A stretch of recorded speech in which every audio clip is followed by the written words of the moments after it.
When you're living in service, you don't have time to complain and criticize. When you're living in service, your fears go away. When you're living in service, you feel grateful. Your material attachments diminish. Service is the direct path to a meaningful life. Welcome to Philosopher Insights, the podcast that delivers wisdom in minutes a day that you can put into practice daily and strive to master over a lifetime. The podcast committed to sharing ideas that encourage you to bridge the gap between who you are today and the person you aspire to be in the future. Hi, my name is Herb Lamba, and welcome to my podcast, where I will share practical insights from the world's best authors. Knowledge isn't power. Applied knowledge is. The quest to become the best version of you starts right now. Hi, and welcome to Philosopher Insights. My name is Herb Lamba. Today we're discussing Think Like a Monk. Train your mind for peace and purpose every day. The author of the book is Shetty. This book was published in 2020. I want to share a number of my favorite insights from this book, starting with Monkey versus Monk Mind, My Identity, Fear of Fear, Living Your Dharma, Invest in the Conscious Mind, The Ego Mask, A Life in Service, and What Would a Monk Do? So let's start with the introduction. Quote, why should we think like a monk? If you want to know how to dominate the basketball court, you might turn to Michael Jordan. If you want to innovate, you might investigate Elon Musk. You might study Beyonce to learn how to perform. If you want to train your mind to find peace, calm, and purpose, monks are the experts. Monks can withstand temptations, refrain from criticizing, deal with pain and anxiety, quiet the ego, and build lives that brim with purpose and meaning. Why shouldn't we learn from the calmest, happiest, most purposeful people on earth? Maybe you're thinking it's easy for monks to be calm, serene, and relaxed. Maybe you're wondering, how could thinking like a monk help me here in the modern world? End quote. That is from the introduction from Jay Shetty's incredible book. Jay was introduced to a monk in his school years, and it had such a profound impact on him that after college he traded in his suits for robes and joined the ashram, where he was sleeping on floors and living out of a locker. In this book, Shetty refers often to the Bhagavad Gita, Songs of God. It is considered a timeless and universal life manual. Quote, in this book, one of my goals is to help you connect with its timeless wisdom, along other ancient teachings that were the basis of my education as a monk, and that have significant relevance to the challenges we face today, end quote. Jay Shetty grew up in a family where you could become one of three things: a doctor, a lawyer, or a failure. His family was convinced he had chosen option 3. Instead of attending his college graduation ceremony, he headed to India to become a monk, to meditate every day for 4 to 8 hours, and devote his life to helping others. Shetty spent 3 years as a monk, and his spiritual guide told him the greatest thing he could do was to learn the teachings of the monk and teach what he learned to the world. That is exactly what Jay has set out to do, and this book delivers on that promise. Insight number 1. Monkey mind versus monk mind.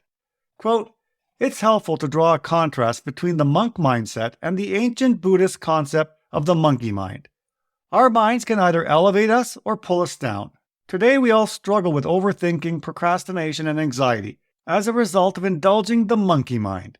The monkey mind switches aimlessly from thought to thought, challenge to challenge, without really solving anything. But we can elevate to the monk mindset by digging down to the root of what we want and creating actionable steps for growth. The monk mindset lifts us out of confusion and distraction and helps us find clarity, meaning, and direction. End quote. Many of us are familiar with the monkey mind, as we live with it every day of our lives, but few appreciate or pursue the monk mind. Yet they should if they want more happiness and stability in their own lives. Most people look outside of themselves and focus on what they cannot control, which results in blaming, frustration, and a feeling of a disempowerment. That is the monkey mind at work. The much better option is to look inside us and focus on the one thing that we can control, with practice that is, and that is our mind. We learn to change the way we see things, the stories we tell ourselves, and learn to control what we focus on. Quote, the goal of monk thinking is a life free of ego, envy, lust, anxiety, anger, bitterness, baggage. To my mind, adopting the monk mindset isn't just possible, it's necessary. We have no other choice. We need to find calm, stillness, and peace. End quote. Insight number 2, my identity.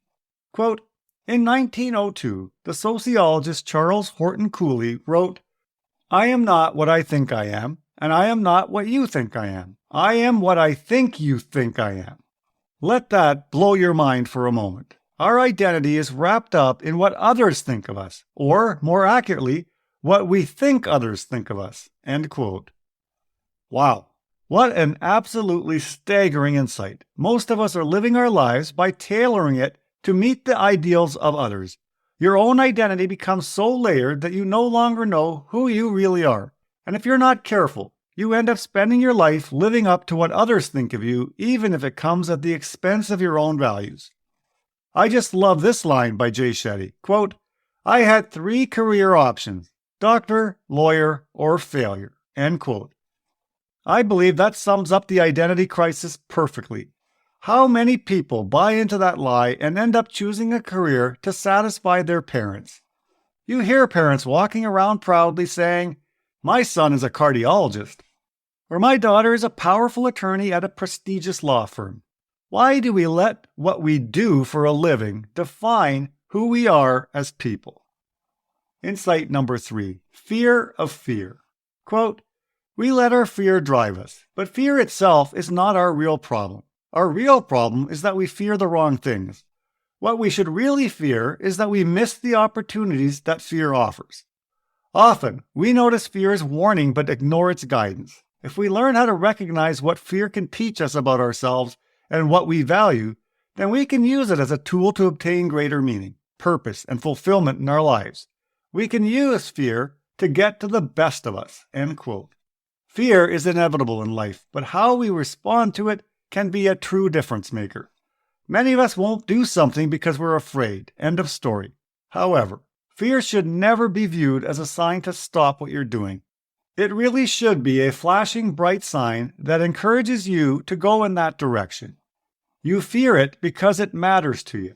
Quote, we waste a lot of time and energy trying to stay in the comfortable bubble of our self-made biospheres. We fear the stresses and challenges of change, but those stresses and challenges are the wind that makes us stronger. End quote. That reminds me of a quote I have within my line of sight every day, which says, don't be afraid of change. Be afraid of not changing. Shetty suggests that the cause of our fears is attachment, whereas the cure for fear is detachment. Quote, when we track our fears back to their source, most of us find that they're closely related to attachment, our need to own and control things. End quote. Are you currently holding on to ideas about yourself? Do you often define yourself in terms of material possessions or your current standard of living? That is being attached to your fears, because clinging to temporary things gives them power over you. Quote, we transform hurtful fears into useful fears by focusing on what we can control. We can't stop our parents from dying, but we can use the fear to remind us to spend more time with them. End quote. That is the definition of detachment. You cannot control all external events, all the bad things that may happen. But what you can control is your mind, and leverage your monk mind to develop a clearer perspective. Fear often forces us to get lost in what if, but what we should be focusing on is what is. Don't judge the moment, just accept the situation and place your focus on what you can control.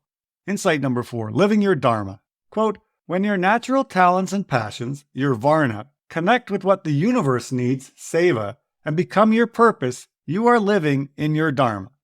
When you spend your time and energy living your dharma, you have the satisfaction of using your best abilities and doing something that matters to the world. Living your dharma is a certain route to fulfillment. End quote. The closest phrase to dharma would be your calling, and the only way you'll discover it, if you choose to do so, is by evaluating those things that you're naturally good at and use it to serve others. The magic formula for dharma is passion plus expertise plus usefulness equals dharma. Sadly, this is not how most of us are taught to choose our lifelong profession. You fantasize about being a doctor, for example, but the reason it intrigues you is because of the respect and honor that doctors get in society. That is not connected to your dharma. Quote, your dharma is already with you. It's always been with you. It's woven into your being. If we keep our minds open and curious, our dharmas announce themselves. End quote. Please understand it can take years to discover your dharma, but we must not be deterred by the societal pressure to perform big right now. This not only creates anxiety in the moment, it forces many to believe there is no point in pursuing it. Quote, "We all got a special genius inside of us, but it may not be on the path that opens directly before us. There may be no visible path at all. Our dharmas don't hide, but sometimes we need to work patiently to recognize them." End quote. Insight number 5. Invest in the conscious mind. Quote, "Thoughts repeat in our minds, reinforcing what we believe about ourselves. Our conscious isn't awake to make edits.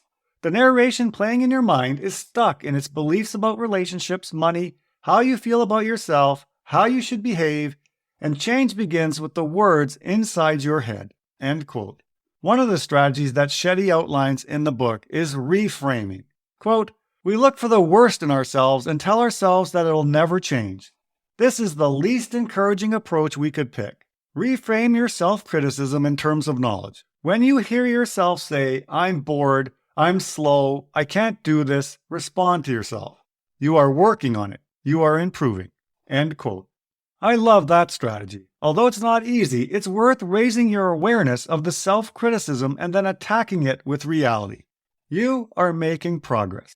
Insight number 6, the ego mask. Quote, "An unchecked ego harms us. In our eagerness to present ourselves as the greatest and smartest, we hide our true natures. We are a certain person at home, alone, but we present the world with another version of ourselves. Insecurities make us want to convince ourselves and everyone else that we're special, so we contrive a dishonest version of ourselves in order to appear more knowledgeable, more accomplished, more confident. We present this inflated self to others, and we do everything we can do to protect it, the self we want others to perceive." End quote. The dreaded ego, if left unchecked, can steal your dreams and your happiness. Social media has taken this desire to promote a dishonest version of ourselves to a whole new level, and unfortunately, the younger generation will suffer more than any other because of it.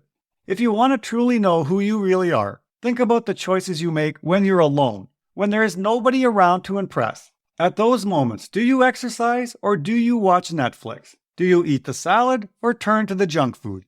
You are who you are when nobody is watching. I was reminded of this passage from Ego is the Enemy by Ryan Holiday. Quote, "In this way, ego is the enemy of what you want and of what you have, of mastering your craft, of real creative insight, of working well with others, of building loyalty and support, of longevity, of repeating and retaining your success. It repulses advantages and opportunities. It's a magnet for enemies and errors." End quote. Quote, "No matter who you are or what you've achieved, notice if you are expecting or demanding special treatment because of your presumed status. Nobody deserves a better seat in the theater of life." End quote. Love that. If you want to avoid being trapped by the ego, then learn to practice humility. A simple way to do this is to remember the times you failed and put less emphasis on what you achieved. Appreciate the journey to release gratitude. Humility is simply accepting where you are today without it being a reflection of who you are. Insight number 7, a life in service. Quote, "In his lecture at my college, Gauranga Das had inspired me when he said, quote, 'Plant trees under whose shade you do not plan to sit,' end quote. That sentence captivated me and launched me on a trajectory I had never imagined. I have to make a confession. I've been holding out on you. I haven't yet revealed the important lesson I learned as a monk, and one that I carry with me every day of my life.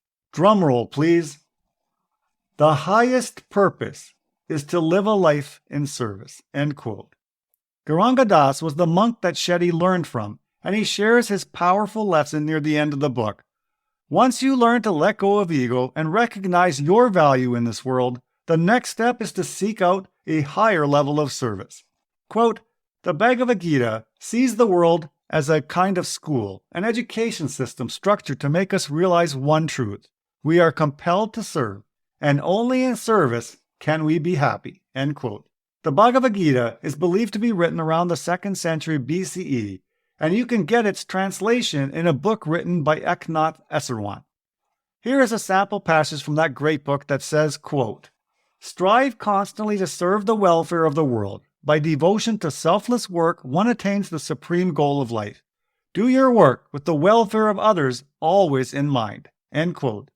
In his great book, The Science of Being Great, author Wallace Waddell says, quote, "The average person's idea of a great man, rather than one who serves, is of one who succeeds in getting himself served." End quote. Strive to live a life where you are in service to others. Aim to make the world a better place by putting your passion or gift to work in service to humanity. When will you be ready to serve? Quote, "Take care of yourself, yes, but don't wait until you have enough time and money to serve. You will never have enough. There are 3 simple modes to describe our relationship with money and material wealth. The first is selfish. I want more, as much as I can get, and I want it for myself. The second is sufficiency. I have just enough to get by. I'm not suffering, but I have nothing to give. And the third is service. I want to give what I have, and I want more in order to give more." End quote. There is no time like the present to begin moving away from the selfish and sufficient mindset and transition to the service mindset. It really is the ultimate life hack. No matter what ails you today, the practice of experiencing the joy of service and not expecting anything in return. Quote, "When you're living in service, you don't have time to complain and criticize. When you're living in service, your fears go away. When you're living in service, you feel grateful. Your material attachments diminish. Service is the direct path to a meaningful life." End quote. Final insight. What would a monk do? Quote, "When you're making a decision, when you're having an argument, when you're planning your weekend, when you're scared or upset or angry or lost, ask this question. You'll find the answer 99% of the time. And eventually, when you've uncovered your real self, you won't even need to ask yourself what a monk would do. You can simply ask, what will I do?" End quote. That's the final passage in the book. This was indeed one of the most challenging philosopher insights for me to complete. This book is filled with wisdom on every single page. I highly recommend this one and hope you can take one of these ideas and apply them to your life today. You've been listening to Philosopher Insights with your host, Herb Lamba. If you enjoyed this episode and you'd like to support the podcast, please share it with others, post about it on social media, or leave a rating and review. To go deeper with me, you can register for free at www.philosopherinsights.com for instant access to a growing library of Philosopher Insights, which are 8 to 10-page PDFs, plus 20-minute MP3s that break down my favorite insights from the world's best personal development books. To catch all the latest from me, you can follow me on Facebook at Optimal Herb. Thanks again, and I'll see you next time.